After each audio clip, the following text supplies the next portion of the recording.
Hello friends, তোমরা সবাই কেমন আছো? আশা করি নিশ্চয়ই তোমরা সবাই খুব ভালো আছো, আর আমরাও খুব ভালো আছি। দেখো, আজ রবিবার, আজ আমাদের সেই অন্নপ্রাশনের নিমন্ত্রণটা আছে, তাই রেডি হয়েছি। দুপুরবেলা খুব হালকা করে রেডি হয়েছি, যেহেতু দুপুরের অনুষ্ঠান, তাই বেরোবার আগে টুক করে কয়েকটা পোজ দিয়ে ফটো তুলে নিচ্ছিলাম। এই দেখো, এবার আমরা রেডি হয়ে বেরিয়ে পড়েছি। এখন দুপুর প্রায় 1:45 মতন বাজে। বেশ কয়েকদিন ধরে ট্রেনের খুব গন্ডগোল চলছে আমাদের এদিকে, যেহেতু লাইনে কাজ হচ্ছে। মিষ্টি আর তোমাদের দাদাভাই আগে একটু এগিয়ে গেছে। আমি সানগ্লাসটা ফুল করে বাড়িতে রেখে এসেছিলাম, ওই জন্য আবার গেছিলাম সানগ্লাসটা রিটার্ন বাড়িতে আনতে। ট্রেনে যেহেতু খুব গন্ডগোল চলছে, ওই জন্যই আর ভেবেছি আজকে আমরা ট্রেনের জন্য ওয়েট করব না, কারণ ট্রেন ঠিকঠাক টাইমে একদমই চলছে না। কখনো কখনো কয়েকটা পরপর যাচ্ছে, আবার কখনো হয়তো অনেকটা যাচ্ছে না। মাঝখানে 12টা থেকে 3টে পর্যন্ত ট্রেন সব ক্যান্সেল আসে, সেই জন্যই আমরা ঠিক করলাম তাহলে আজকে অটোতেই যাই। ব্রেক জার্নি হবে, কয়েকটা কেটে কেটে যেতে হবে। মিষ্টির খুবই ইচ্ছা ছিল ট্রেন চড়বে, কয়েকদিন ধরে বায়না করছিল ট্রেনে চড়বে বলে। ঠিক আছে, চলো, মিষ্টি অটোতে চড়াটাও হয়ে গেল। ফেরার সময় চেষ্টা করবো যদি ট্রেনে ওকে নিয়ে যাওয়া যায়।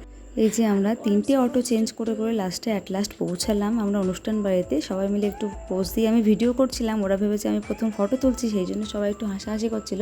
আর এই যে তোমাদের দাদাভাই পিছনে দাঁড়িয়ে আমার লেগ পুলিং করছিল, সবাইকে বলছে তোমরা জানো তোমরা কার সাথে দাঁড়িয়ে আছো, তোমরা একজন ইউটিউবারের সাথে দাঁড়িয়ে আছো। সত্যি কথা বলতে এখনো অত বড় ইউটিউবার আমি হয়ে যায়নি, কারণ আমার আজ পর্যন্ত ইউটিউব জার্নিটা খুবই অল্প দিনের, তাই সত্যি একটু লজ্জা করছিল। এই যে দেখো, আমরা খেতে বসে গেছি সবাই মিলে একসাথে। এই যে আমি, তোমাদের দাদাভাই, আমার মামা শ্বশুর, ওদিকে আমার মামাতো ননদ, আর ওদিকে ওর হাজব্যান্ড, এদিকে ডান দিকে বসে আছে আমার মামি শাশুড়ি। আসলে অনুষ্ঠানটা ছিল আমার মামি শাশুড়ির ভাইয়ের ছেলের অন্নপ্রাশনে। এই যে আমরা খেয়ে দেখো উঠে এসেছি, এবার একটু আইসক্রিম খাচ্ছি দাঁড়িয়ে দাঁড়িয়ে। মিষ্টিও ছিল খাওয়ার টেবিলে, কিন্তু ওকে তোমরা দেখতে পাওনি, যেহেতু ও একটু মাঝখানের দিকে বসেছিল। আজ এত গরম পড়েছে, দেখো আমাদের অবস্থাটা তোমরা দেখে বুঝতেই পারছো। একটা খুব সুন্দর জিনিস দেখো, আমাদের রিটার্ন গিফট হিসেবে ওরা সবাইকে একটা করে আম গাছের চারা দিয়েছে। দেখো কত সুন্দর আম গাছটা, তাতে আবার বোলও ধরেছে, আবার কিছু কিছু গাছে ছিল বোল থেকে আবার গুটিও হয়ে গেছে। এত ছোট ছোট আম গাছ, কি সুন্দর লাগছে দেখতে। ওদের চিন্তাভাবনাটা আমার ভীষণ ভালো লেগেছে। এই যে দেখো, আমরা হাওড়া স্টেশনে চলে এসেছি। মিষ্টিকে দেখি যদি একটু ট্রেনে চড়াতে পারি, ফেরার সময় ট্রেনটা যদি পাই। একটা ট্রেন চলে গেছে, কিন্তু প্রচণ্ড ভিড় ছিল বলে সেটাতে আমরা উঠতে পারিনি, ছেড়ে দিতে হয়েছিল, কারণ মিষ্টিকে নিয়ে অত ভিড় ট্রেনে ওঠাটা সম্ভব নয়। মিষ্টি দেখো ওই পাশের ট্রেনটা যাচ্ছে বলে কান চেপে ধরে আছে, কারণ ওই আওয়াজটাও খুব ভয় পায়, বেশি জোরের আওয়াজও পছন্দ করে না।